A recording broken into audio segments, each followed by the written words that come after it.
राधा और नेहा का तो काम करने का तरीका एक दूसरे से बहुत ज्यादा ही अलग था। इस वजह से उनके आपस में बहुत सारे झगड़े होते थे।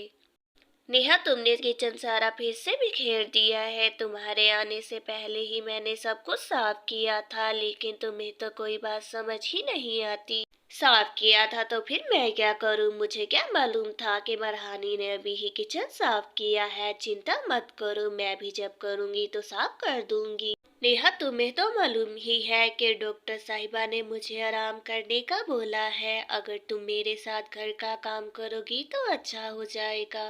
भला मैं क्यों करवाने लगी तुम्हारे साथ घर का काम? बच्चा तो तुम्हारा ही है, तो तुम्हें ही मालूम हो। मैं तो इस बारे में कुछ भी नहीं कर सकती हूँ।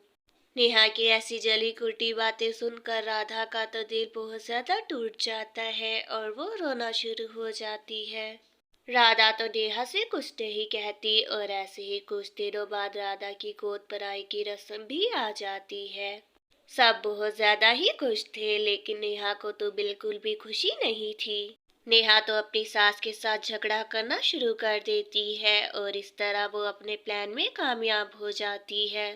झगड़े की आवाज सुनकर वहां पर नेहा का पति भी आ जाता है। उसे तो आज नेहा पर बहुत ज्यादा गुस्सा आ रहा था और वो उससे ऐसे कहता है गुस्से में, नेहा, ये तुम सब कुछ क्या करती फिर रही हो? थोड़ा सा तो लिहाज करो। अभी सब मेहमान यहीं पर है और तुमने माँ के साथ झगड़ा करना शुरू भी कर दिया।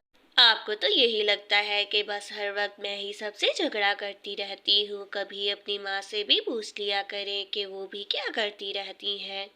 इस तरह नेहा तो सबके सामने बहुत बड़ा तमाशा करती है और राधा की सारी खुशियां खराब कर देती है। लेकिन नेहा कहाँ रुकने वाली थी। उसका तो इससे भी जी नहीं भरता, तो वो जाके राधा पर चाय गिराने ही वाली होती है कि उसकी सास उसको रोक लेती है और फिर वो घर आते हैं। भगवान का लाख लाख शुक्र है जो राधा और उसका बच्चा बिल्कुल ठीक है, वरना तुम्हारी पत्नी ने तो कोई कसर नहीं छोड़ी थी उन्हें मारने की। नेहा, छोटे मोटे झगड़े तक तो ठीक था, लेकिन आज तो तुमने भाभी की जान लेने की कोशिश की है और उनके आने वाले बच्चे का भी बिल्कुल ख्याल नहीं किया। आप सभी मुझे माफ कर दे। मैं अपने कृत्य पर बहुत ज्यादा शर्मिंदा हूँ। मैं ऐसा कभी भी नहीं करना चाहती थी, लेकिन न जाने मैंने क्यों किया। नेहा, मुझे मालूम है कि उस कप पे कुछ भी नहीं था, बस तुम मुझे डराना चाहती थी। मुझे मालूम है कि तुम मेरी जान कभी भी नहीं लेना चाहती। बहू, ये सब कुछ तो ठीक है, लेकिन तुम दोनों को वादा करना होगा कि आगे से तुम अपना झगड़ा आपस में इतना ज्यादा उलझाओगी नहीं और सुलझा लोगी।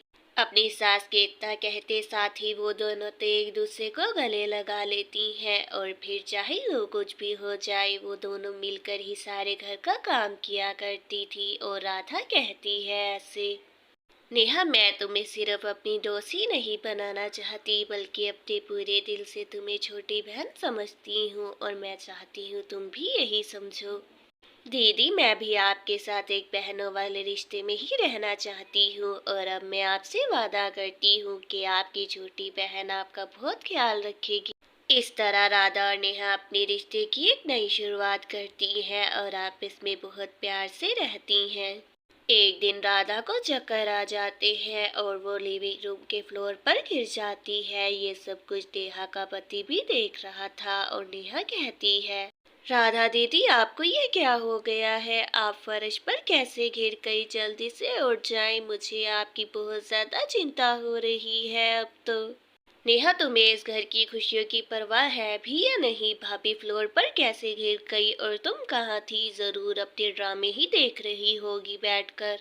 तभी राधा भी उठ जाती है और फिर रोहन को वो सब कुछ बताती है कि क्या हुआ। इसमें नेहा की कोई भी गलती नहीं है। मैं तो बस अपने कमरे में आराम करने ही जा रही थी। नेहा ने मुझे रेस्ट करने के लिए ही भेजा था वहां से।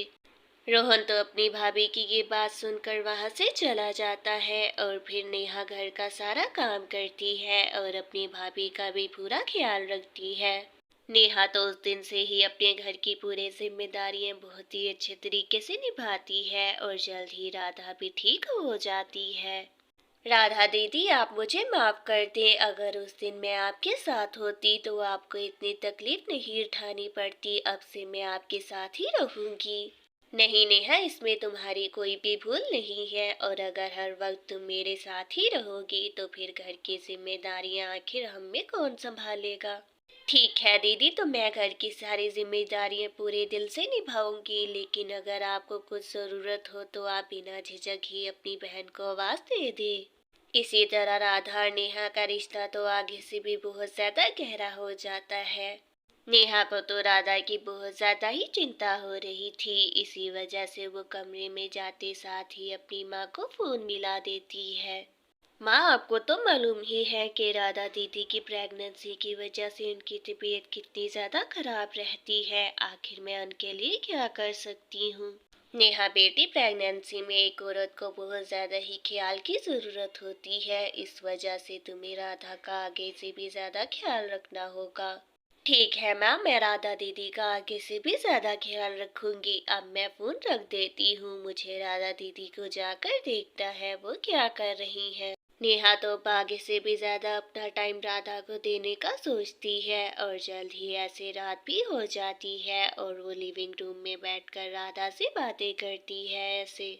नेहा, तुम्हारा बहुत बहुत धन्यवाद जो इन दिनों में तुमने मेरा इतना ज्यादा ख्याल रखा। मुझे तो बहुत ज्यादा खुशी हो रही है कि अब मेरे पास भी बहन है। दीदी, ये सब तो बातें होते ही रहेंगी, आप बस मुझे इतना बताएं कि आप क्या फील कर रही हैं, और अगर आपको कुछ खाना है तो मुझे बता दें। नहीं नेहा, मुझे कुछ भी नहीं चाहिए, जो भी चाहिए था वो तुमने आगे ही भोजन में बनाकर दे दिया है। मैं सच में बहुत ज्यादा ही लकी फील कर रही हूँ।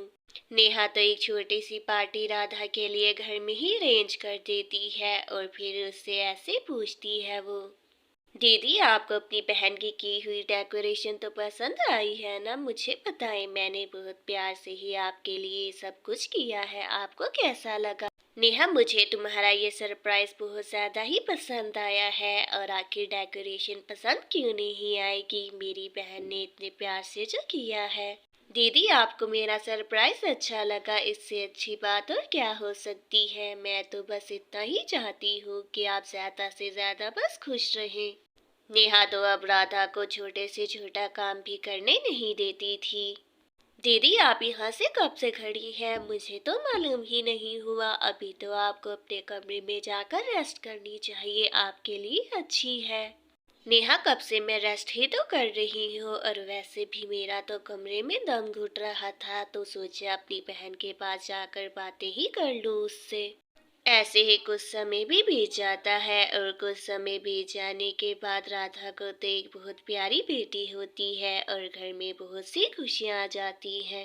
रोहन कमरे में आता है, और आते साथ ही वो तो नेहा को किस कर लेता है, और फिर कुछ ही समय बाद नेहा कहती है ऐसे, रोहन जी क्या बात है, आज तो आप मुझे बहुत ज्यादा ही खुश लग रहे हैं। आखिर आपकी खुशी की बात क्या आप अपनी बीवी से नहीं कहेंगे, चले बताएं। नेहा, मेरी हर खुशी तो सिर्फ तुमसे ही जुड़ी हुई है, अगर तुम खुश हो तो मैं भी खुशी ही हूँ, और तुमने जैसे जिम्मेदारियां संभाली है मैं बहुत खुश हूँ। और एक दिन वो सब लिविंग रूम में बैठे हुए थे, और उसकी सास कहती है, भगवान जी तुम्हारे इस रिश्ते को ऐसे ही बढ़ाते जाएं, और तुम्हारे रिश्ते में और ज्यादा भी प्यार भर दें, तुम दोनों को किसी की भी नजर ना लग जाए। माँ जी, आप बिल्कुल भी चिंता मत करें, अब चाहे कुछ भी क्यों ना हो जाए, कोई भी हमारे रिश्ते में इतनी सी भी दरार नहीं डाल सकता है। माँ जी, आपको चिंता करने की कोई भी जरूरत नहीं है, अब हम दोनों के दरमियान कोई भी झगड़ा नहीं है, और इस घर को हम मिलकर ही संभालेंगे।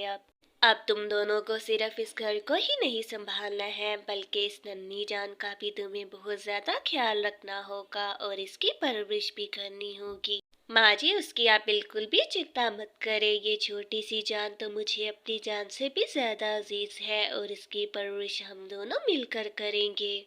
जी माँ जी, अब हम दोनों को ही समझ आ गया है कि रिश्तों में प्यार के साथ साथ समझदारी भी बहुत जरूरी है, और अब हम उसको लेकर ही चलेंगे।